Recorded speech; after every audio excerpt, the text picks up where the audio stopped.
Thế giới hôm nay xin chào các bạn. Không chỉ các nguyên thủ, các nhân vật VIP hay các tỷ phú cần tới vệ sĩ để bảo vệ cho bản thân và gia đình. Các cầu thủ bóng đá nổi tiếng cũng sẵn sàng vung tiền để tìm kiếm sự bình yên. Một trong những nhân vật đình đám đã và đang thuê vệ sĩ có thể kể đến như Messi, Ronaldo hay Neymar. Và cũng như ông chủ của họ, thân phận những vệ sĩ này cũng không phải dạng vừa. Đa phần đều xuất thân từ quân ngũ, số khác được đào tạo bài bản và một số còn từng là dân anh chị. Nếu là fan của các chân sút đỉnh chóp, bạn có biết vệ sĩ của họ là ai không? Nếu không, thì hãy cùng Thế giới hôm nay khám phá danh tính những nhân vật đứng sau các cầu thủ nổi tiếng thế giới trong video hôm nay nhé. 8. Vệ sĩ Ronaldo. Ronaldo là một trong số cầu thủ sử dụng nhiều vệ sĩ nhất.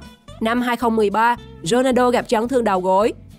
Và từ đó, anh bỏ số tiền khổng lồ mua bảo hiểm cho đôi chân mình hơn 100 triệu euro, khoảng 2.500 tỷ đồng. Vậy nên anh chi tiền để thuê vệ sĩ là điều hết sức bình thường. Được biết, đội vệ sĩ của CR7 bao gồm các cựu binh sĩ, cảnh sát và sĩ quan bảo vệ thân cận. Trong đó, phải kể đến hai vệ sĩ là anh em song sinh, Sergio và George. Cả hai từng là thành viên của đơn vị đặc nhiệm tinh nhuệ trong chiến tranh Afghanistan. Là vệ sĩ của ngôi sao bóng đá giàu nhất thế giới, nên Sergio và George không những ăn mặc sang trọng, chẳng khác tổng tài, mà còn lái toàn siêu xe như Range Rover Sport FVR và Aston Martin DBX. Mỗi tháng, Ronaldo phải chi khoảng 100.000 euro, tương đương 2,5 tỷ đồng. Vậy là mỗi năm, anh phải trả khoảng 25 tỷ cho hai vệ sĩ của mình.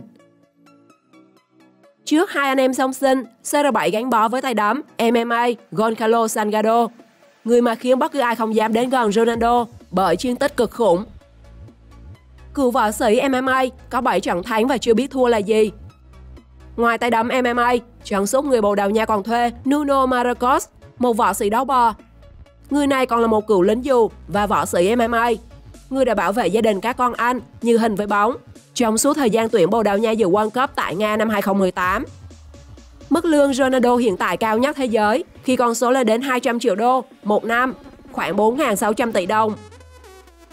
Chính vì vậy mà anh chẳng ngần ngại để chi cho gia đình, các đam mê và cả sự an toàn cho chính bản thân mình bằng việc thuê những vệ sĩ chắc như nước cất.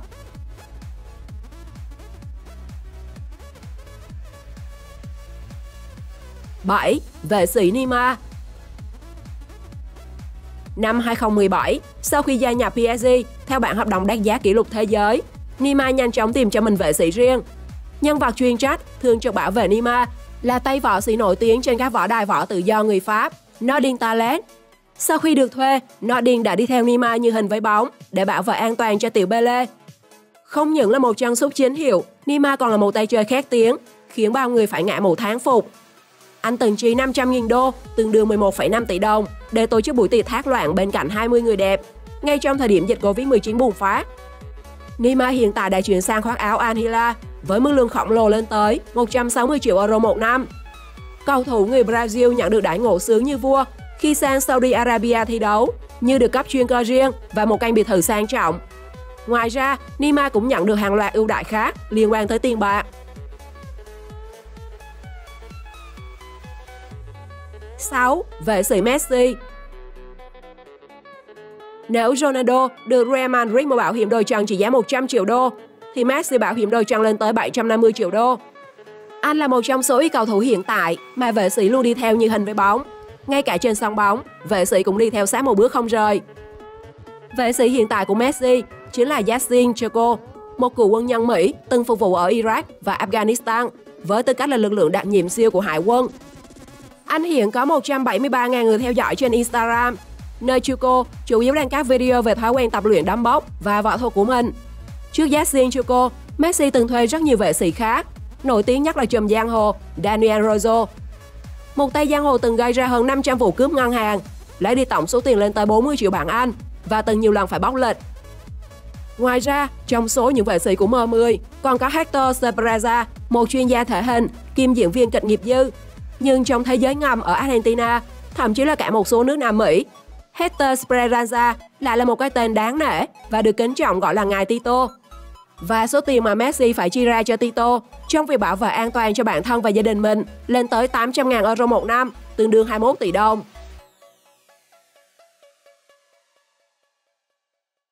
5. Vệ sĩ Di Maria.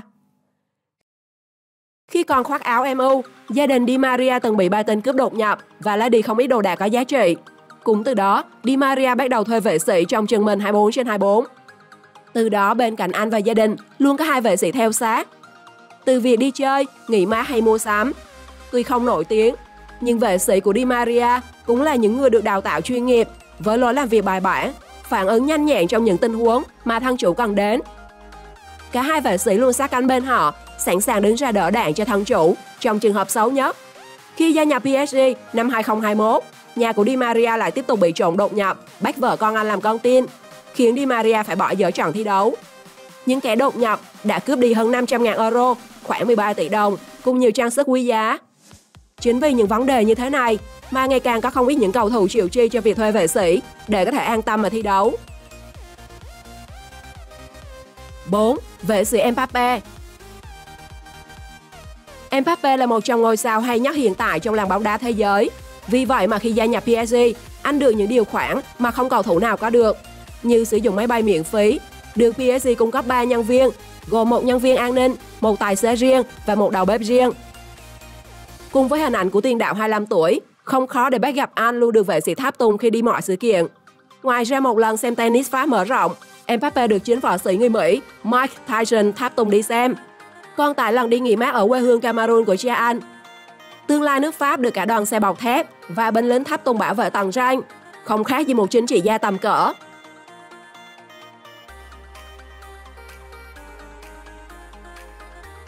3. David Beckham.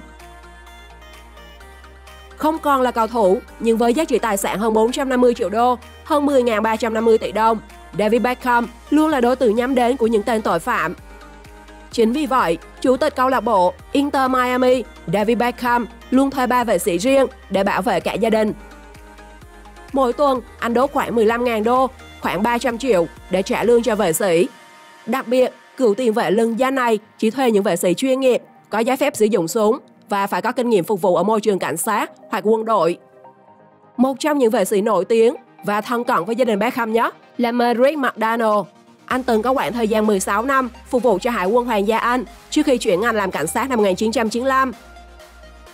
Bên cạnh đó, cái tên Justin Timberlake, vệ sĩ được cựu tiền đạo Anh giao trách nhiệm tháp tùng cậu cả Brooklyn Beckham, cũng từng là cựu trung sĩ lực lượng đặc biệt Hoa Kỳ và tốt nghiệp khoa hình sự tư pháp thuộc Đại học Rutgers, bang New Jersey.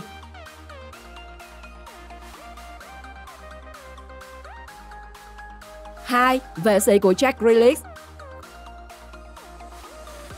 Không giống như Jack Việt, khi có tới một dàn vệ sĩ luôn quay quanh, hộ tống khi đi diễn. Jack Grealish chỉ có một vệ sĩ duy nhất, nhưng có thể khiến cho bất kỳ ai muốn đến gần thần tượng của mình phải ngán ngại.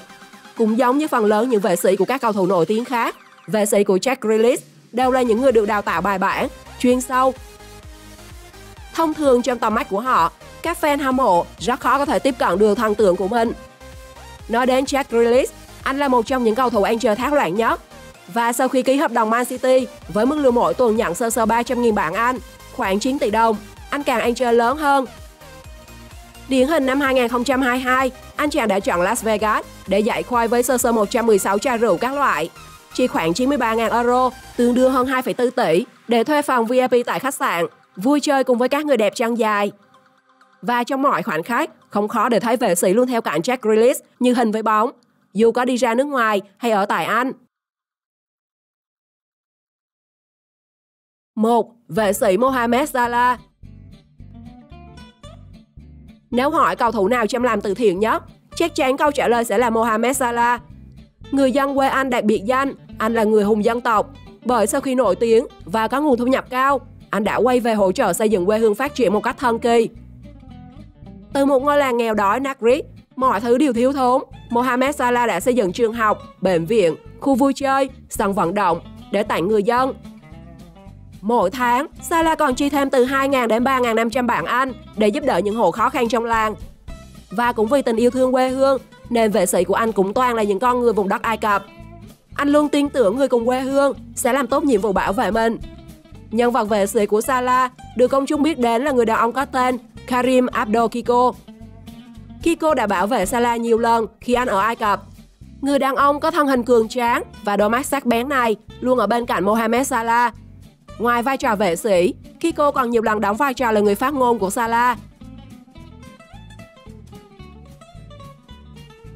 Sau khi xem video, vệ sĩ của cầu thủ nào làm bạn ấn tượng nhất?